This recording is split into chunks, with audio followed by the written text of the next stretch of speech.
accumulation of all these sins and rust on the hearts, it veils them from his ma'rifah. Veils them from his ma'rifah. So we're talking about ma'rifah here, how to really recognize Allah. But if we've covered our hearts, we will think we know Allah, but really we have no idea about Allah subhanahu wa ta'ala. Sin after sin, it turns the heart into a sieve. A sieve, like you pour water in, but it would never retain it. It just keeps falling out. So we're praying and we're worshipping. This nur is coming into our heart, but straight away it's leaving our heart. But in this manner, if we don't repent and if we don't spiritually purify ourselves, then trying to pray Salah with concentration, with khushu', it literally becomes impossible, because a dead heart cannot humble itself nor submit to its master.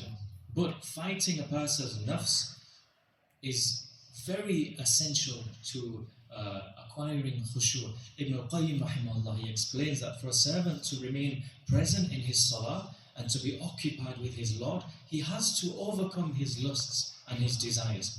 And he says that how can a heart which is overcome by lust, captivated by desires, and is a stronghold of shaitan, is saved from whispers and distractions? If a person's heart is in such a state, then shaitan will be constantly whispering in his heart, distracting him in his salah, and there's no way, it'll be impossible for him to fight this.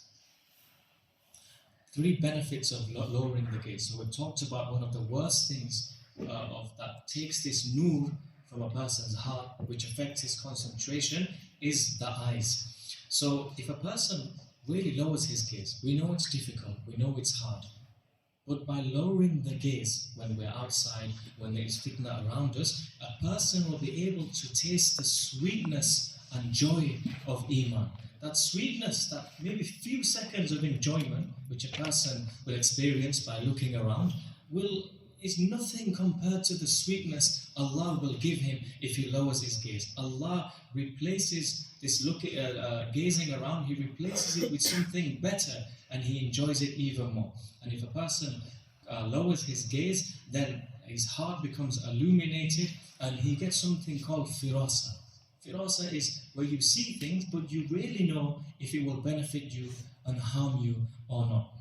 And it strengthens the heart and even makes a person not only steadfast, but gives a person courage as well. Increase in private worship, in our individual salah. So that's one of the best ways to work and develop our khushu' and salah. And it saves a person from hypocrisy. A person might pray in front of everybody else in the masjid, but when it comes to his salah at home, it doesn't exist. Imam Malik rahimahullah, he says that whoever would like to have peace in his heart and be saved from the agonies of death and the terrors of the Day of Judgment, then let his private deeds be greater than his public deeds. So we need to ask ourselves the question, that do we worship Allah in private more, or do we worship Him in public more?